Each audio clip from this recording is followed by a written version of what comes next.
Let's do this. So let's start. There is some relationship between diagrams. Ang bilis mo naman sumagot. Bilis lang naman kasi. Hi guys and welcome back sa ating channel. At dito sa video na to, part 4 na ng ating mock exams para sa Philippine National Police Academy Cadet Admission Test, Philippine Military Academy or sa Philippine Merchant Marine Academy, or kung mag-take kayo ng NAPOLCOM exam or ng Civil Service Eligibility Exam.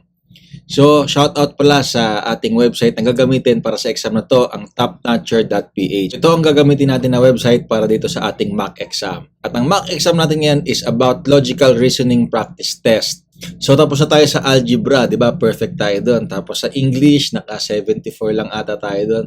Tapos yung sa reasoning test naman, kasama ko yung kapatid ko. So, papalad tayo ngayon sa video na ito dahil kasama natin ang Chief PIU ng Bureau of Fire Protection National Capital Region, na si Senior Inspector Jill. Hello po, magandang araw po sa ating lahat. Wow. So, isa siyang graduate din ng Philippine National Police Academy. Class of 2020. 2020. So, without further ado, let's start na. So, itong logical reasoning practice test is comprised of 20 multiple choice questions. Tapos siguro mga kailangan natin makasagot ng 14 para pumasa kasi 70%. Pero as much as possible, perfectin natin para ano.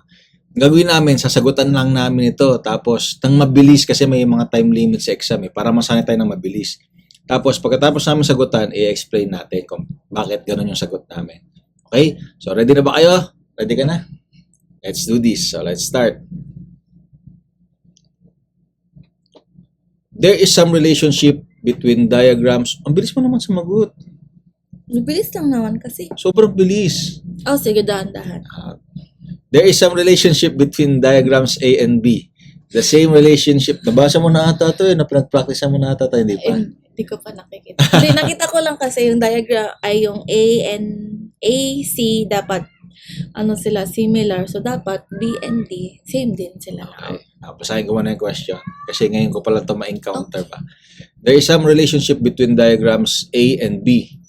The same relationship persists between C and D. Find the right diagrams for D from choices below. So, ang tingin kong sagot dito is... Ano sa tingin mong sagot? Number 3. Number 3. Kasi... So, wait lang. Tingin ko number 3 din. Kasi guys, alam Tingnan muna natin kung tama. yung ganitong klaseng mga exam. Wow! Pag nag-ano din kasi kayo, neuropsychiatric exam, meron kasi din yung mga logical or verbal reasoning. Ganun din yung lalabas dyan. Kumbaga, nasanay lang ako kasi galing ako nag-neuropsychiatric exam for promotion. Kaya, oo pala. medyo time pressure din kasi may binibit kami doon na 15 minutes lang. Kailangan namin matapos yan. Galing. Yun siya, 100, hindi pala 100. Siguro mga 60 items, tapos 15 minutes kailangan namin matapos. Oo nga pala, kaka-promote ang prepare. So kung gusto niyo mapanood yung promotion video ni Ma'am Jill, check out nyo lang tong link na to kasi gumawa ako niyan. So yun. Bakit nga ba tama tayo? Kasi sa first diagram, meron triangle na malaki tapos may bilog na maliit. Tapos sa next diagram, umangat siya tapos nawala na yung circle. So dito naman sa C, merong parang pencil na kulay black tapos may rectangle. Tapos sa D, nag-invert siya, nawala yung rectangle.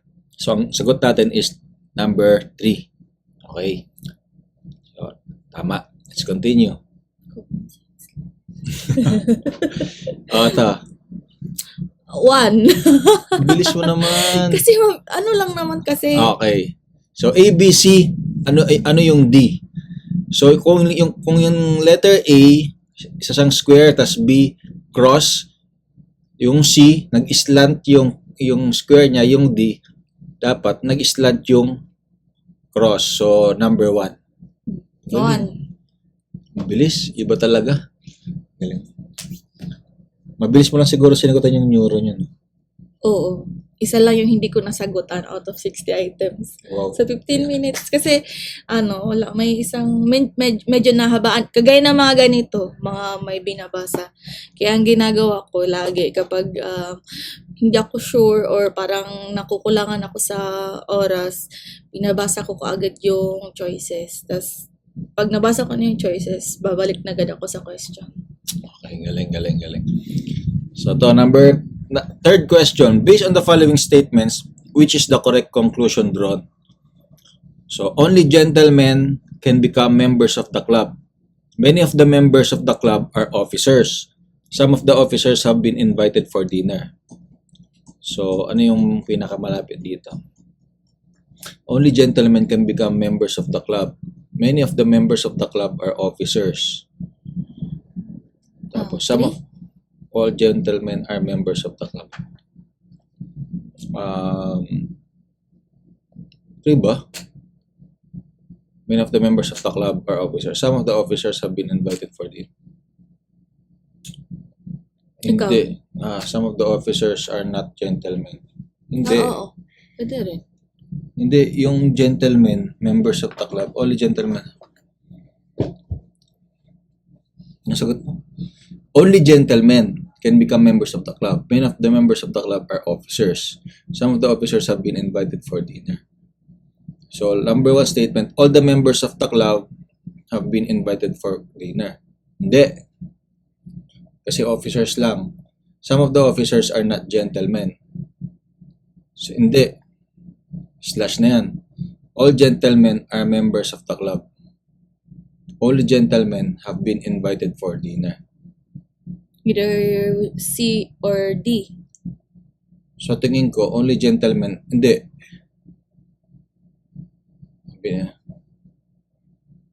Some of the officers, all gentlemen are members of the club. Kaya, 3. 3. Sabi sa'yo, only gentlemen. Okay, mali tayo. May isa tayo mali. Medyo tricky. Tricky yun. In a family, there are husband and wife, 2 sons and 2 daughters. Husband, wife, 2 sons and 2 daughters. Bali, 6 sila. All the ladies were invited to a dinner. So, yung wife, yung 2 daughters. So, 3 na tira. Both sons went out to play. 2. Husband did not return from home. Who was at home? Wala. Nobody. Galing. Which style should follow?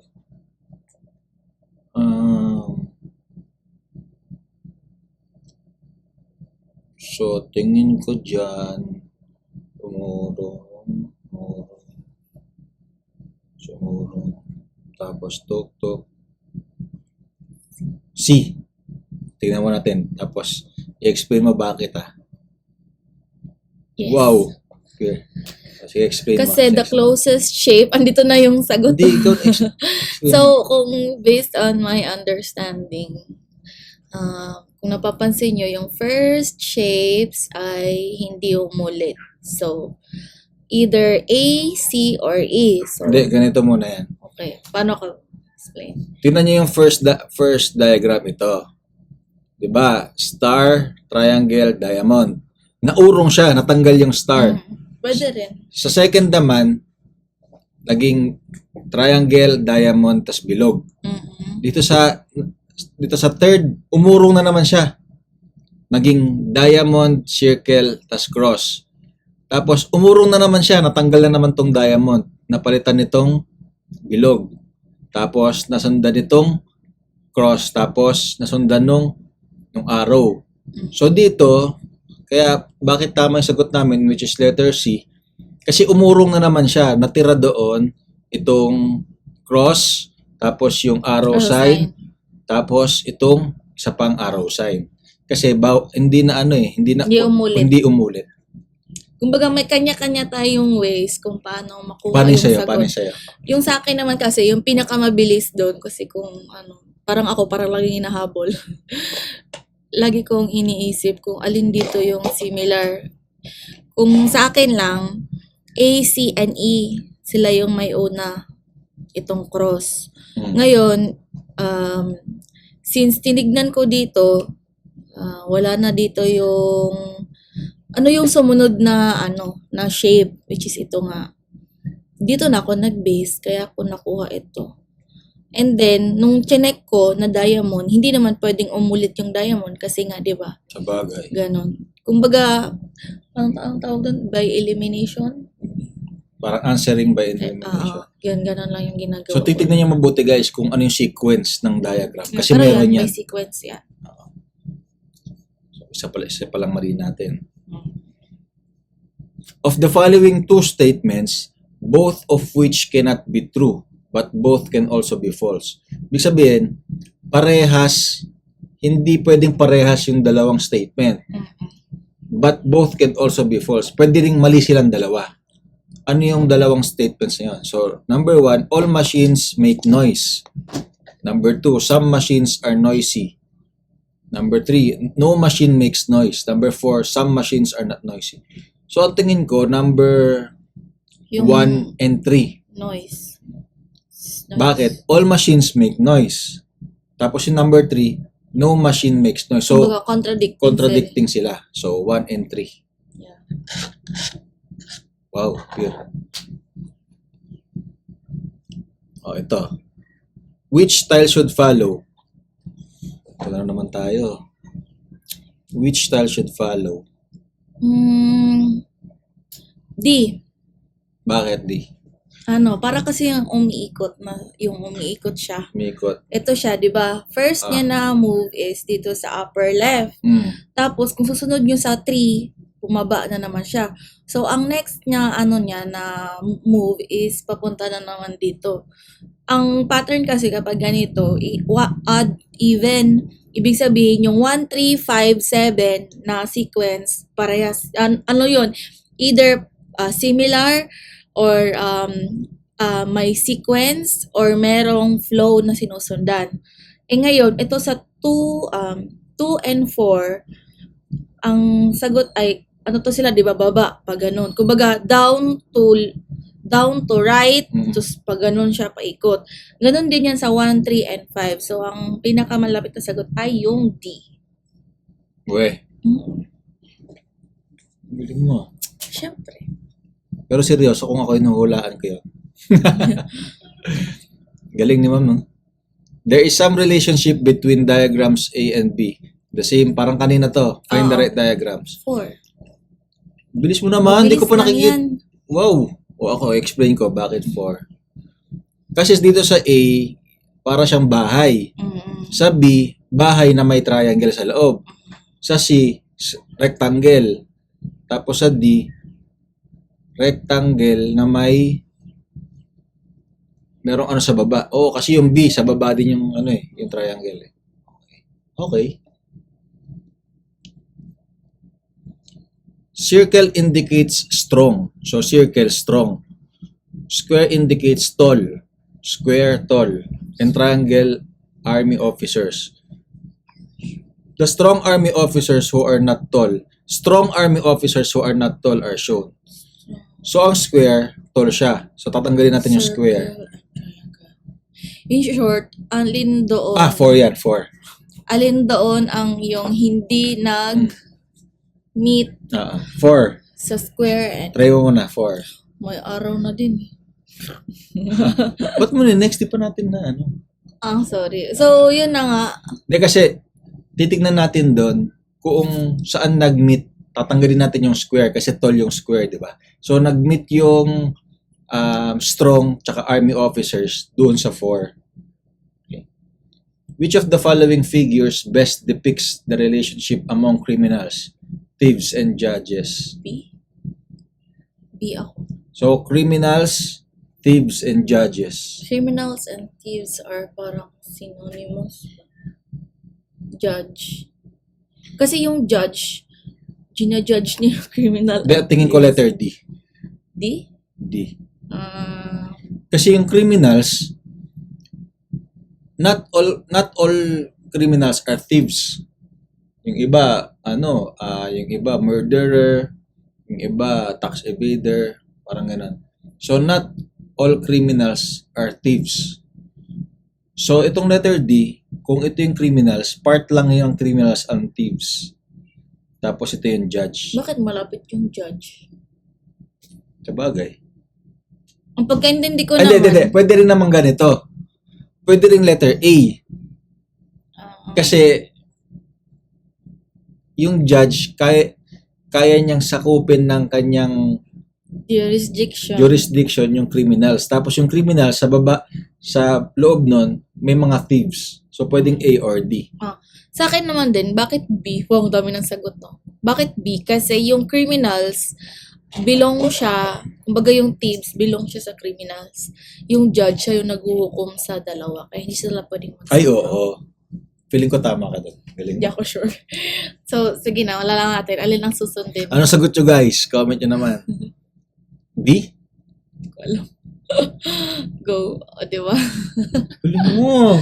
Kaya nga siya, logical reasoning. Oo na. Galing yan, galing. There is some relationship between diagrams A and B. The same relationship persists. Parang kanina lang to. So, ano yung next? So, diagonal, baba, up. So, syempre, down na. So, number 3. Tama? 3.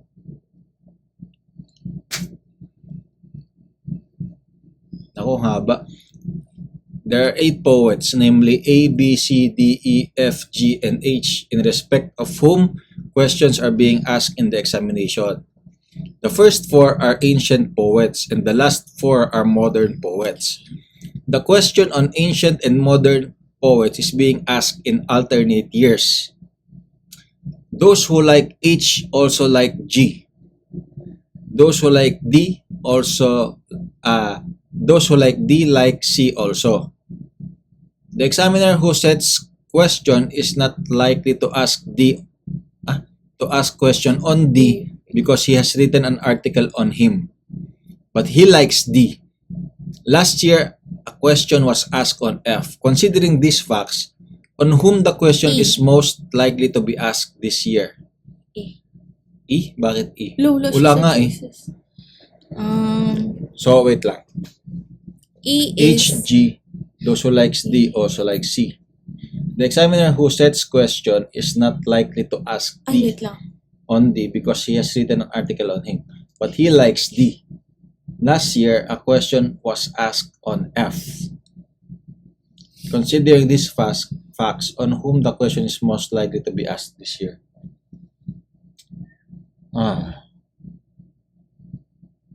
Last year, a question was asked on F.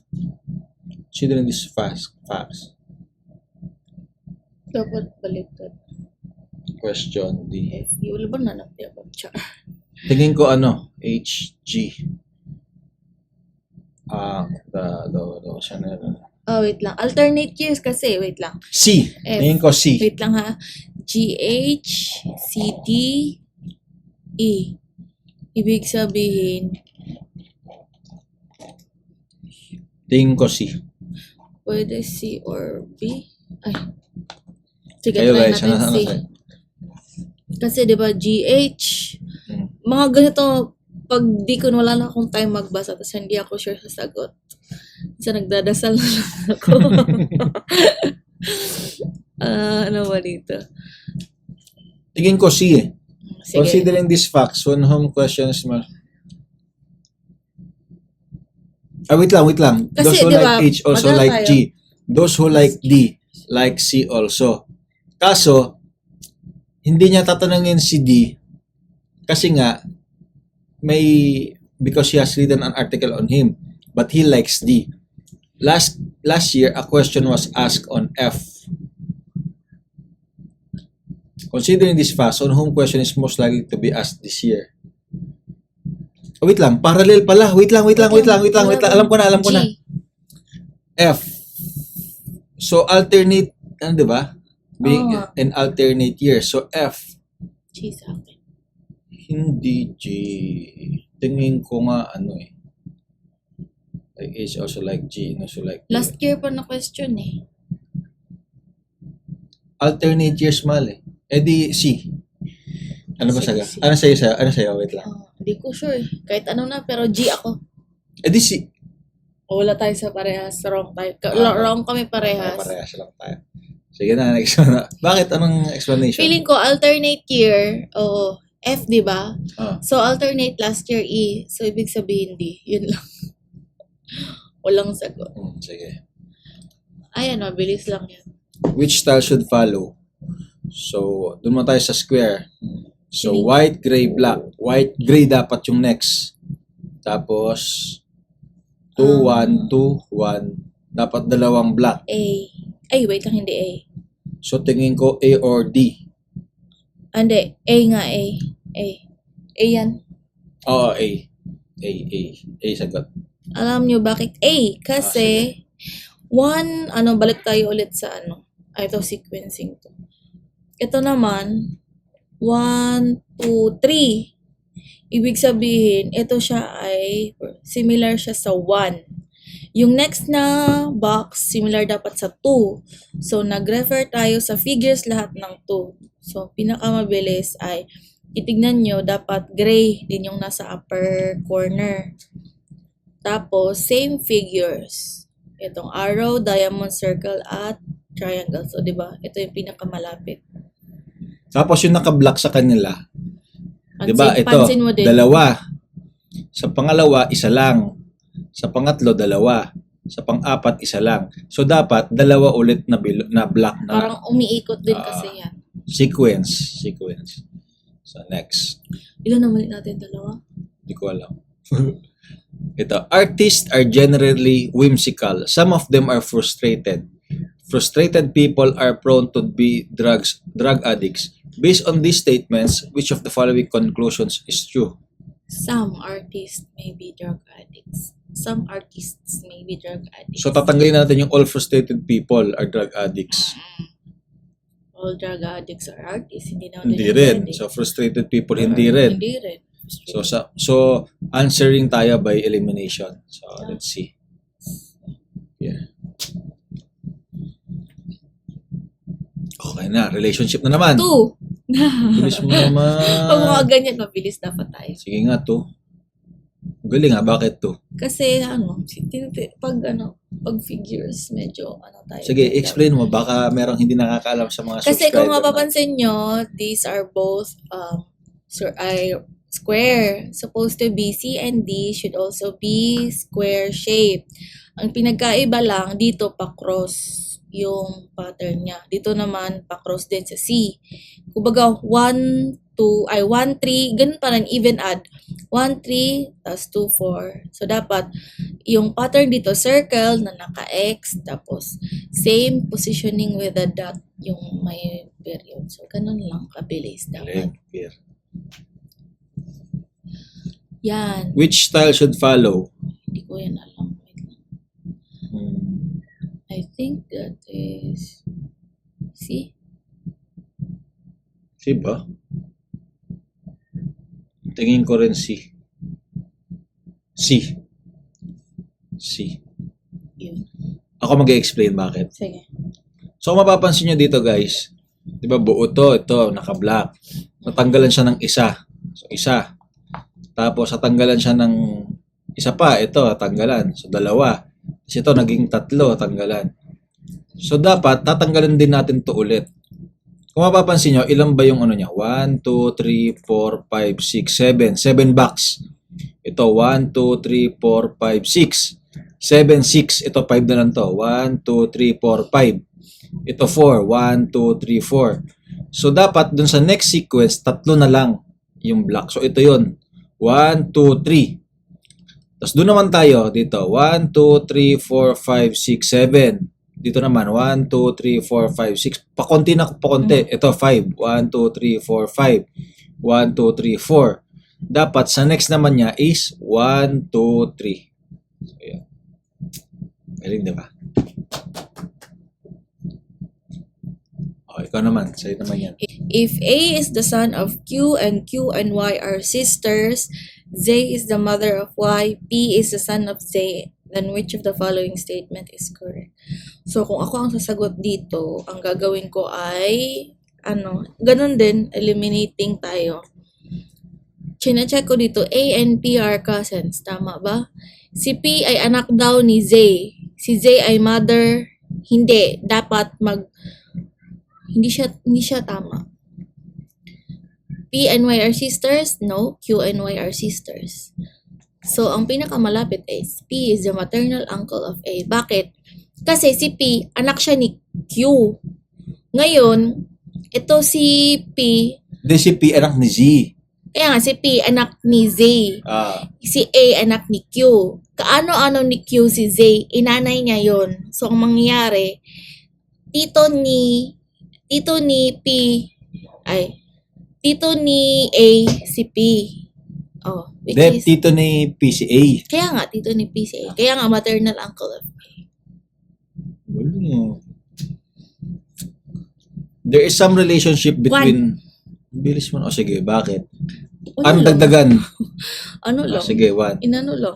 Tingnan. Bonus question. O bakit? Tanong mo kasi baka... Oh, double. So ito, sa letter A, isa lang. Sa B, dinagdagan. Sa C naman, pababa. Dadagdagan mo lang. Dadagdagan mo lang yan. Bonus question yung mga ganyan. Next. 2!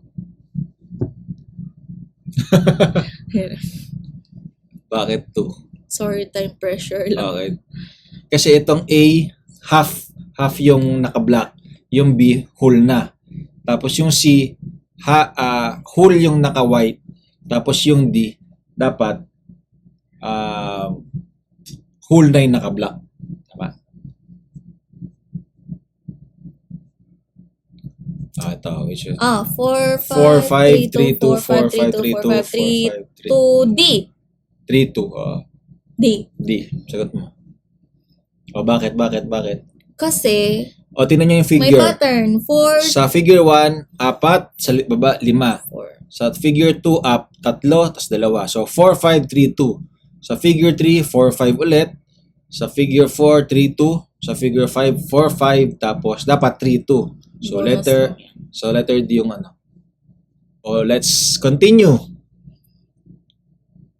Wala na. 8 over 10 na tayo. Wala pa. Tapos na ay. Ay, tapos na. 18 over 20. So, 18 over 20, 90% tayo, guys. Fear. So, sa 20, dalawa lang yung mali natin. Tama? So, 90%. Meron kaming dalawang mali. So, kayo guys, ano bang score nyo? Comment nyo naman sa baba. So, naka 90% tayo. So, ganun lang yung logical reasoning. May mga sequence dyan. Tapos, titignan mo lang yung pagkakasunod-sunod. Kaya tinawag ng logical reasoning. So, ganun lang yun, guys. Ganun lang. Hindi naman siya mahirap, hindi rin siya madali. Pero kailangan mo lang alamin yung sequence ng bawat tanong. Pero kumbaga sa entrance exam ng PNPA, ito yung hindi naman pinakamadali nga, pero ito yung dapat na Hindi, marami nga nagsasabi pinakamahirap to eh. Hindi, sa iba talaga, mahirap talaga to. Okay. Kaya yun nga, kami nga nagkamali dalawa eh. Diba? So, ganun lang. Mag-practice lang kayo sa ibang mga test kung kaya nyo na. So, once again, salamat sa ating guest sa pagpapanlock ng ating review sa ating mock exam. So, naka 90% tayo, guys. Sa susunod na video, comment nyo naman kung ano yung gusto nyong i-review naman natin. Subscribe kayo sa ating channel para lagi kayong updated and always stay inspired.